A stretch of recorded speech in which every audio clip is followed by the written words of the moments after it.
With the general election more than a month behind us, Kentucky Secretary of State Michael Adams, a Reedland High School graduate, told us on the Main Report podcast how challenging it was to run an election in the midst of a pandemic. Things I had to do, number one, I had to design a plan that would actually work.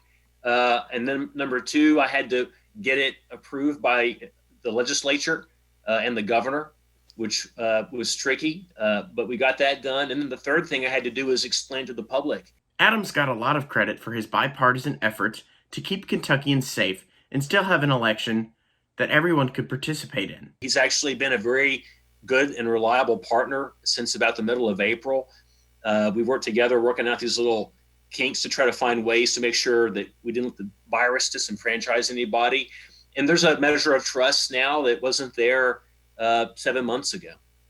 One of the biggest challenges for this year's election was finding enough poll workers to work the polls during the primary and general election. The reason we only had one place to vote in almost every county back in the primary wasn't because I wanted that or the governor wanted that. It wasn't a policy idea we had. It was the reality that our poll workers dropped. To give you some perspective, on March 6th, that was the date we had our first COVID diagnosis in Kentucky. We had about 15,000 poll workers lined up.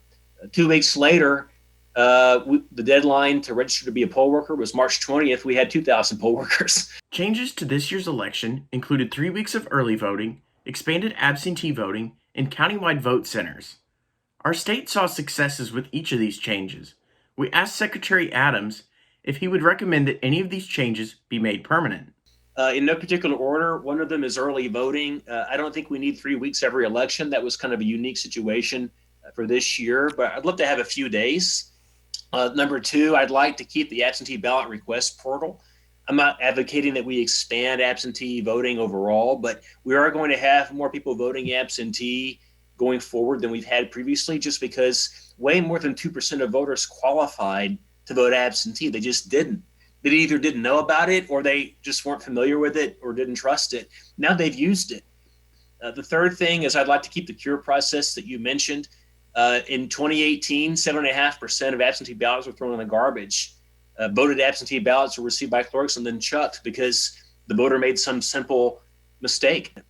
The last thing is vote centers. I've always had to go vote at one particular place, and that's okay with me, but I've known so many voters who showed up at the wrong precinct and didn't get their vote counted because they went to the wrong place. They moved or they got something mixed up and their votes weren't counted. With a vote center, you got at least one place in the county where any voter in the county can go vote. If you want to hear the full 30-minute interview, make sure to check out this week's episode of the Main Report, airing tomorrow wherever you get your podcasts. For Mustang TV News, I'm Brendan Evers.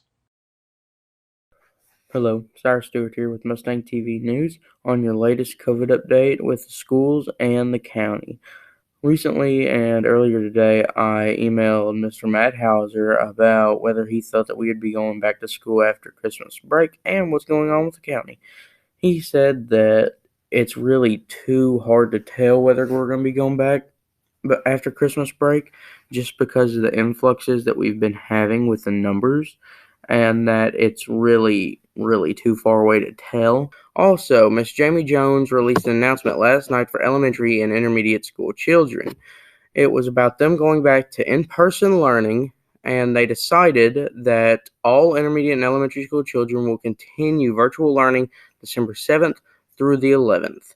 She also said that they are closely working with the Purchase Health District Department to monitor McCracken County's COVID-19 incident rate.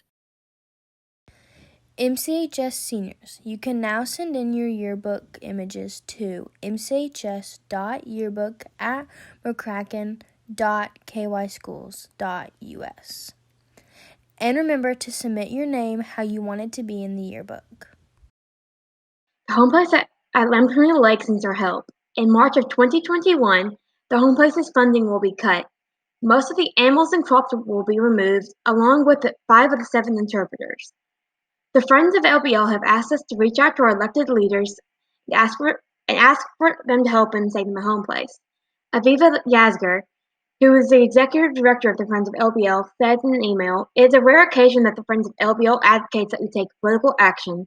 But in this case, I urge that if you care about the future of the home place, We need you to make your voice heard now.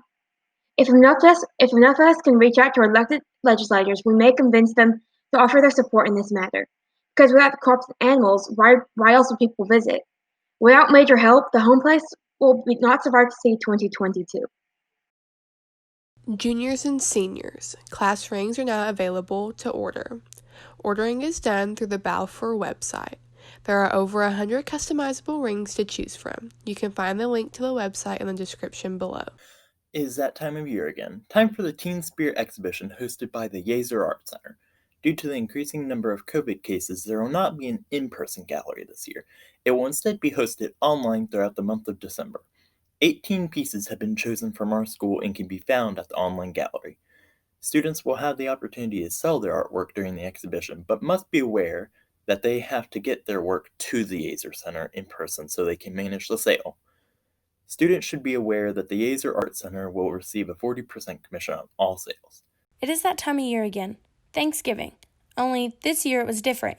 With everything going on in the world right now and the regulations that we have, people had to celebrate a different way than usual. We talked to McKinnon Lambert about her different experience with Thanksgiving this year. She told us about her celebrating Thanksgiving with her friends and the precautions that they took.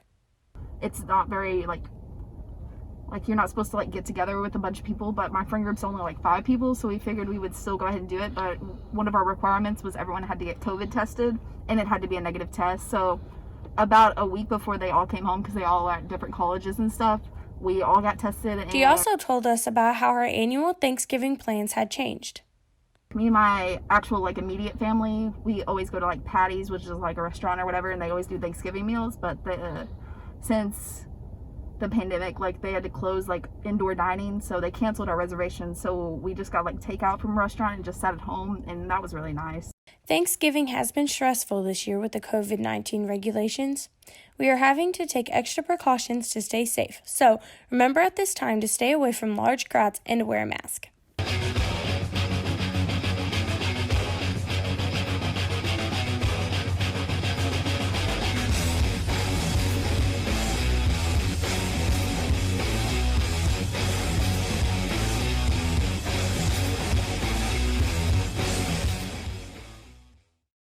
The Mustangs football team will move on to the third round of the state playoffs after last week's game with Henderson County was canceled due to COVID regulations.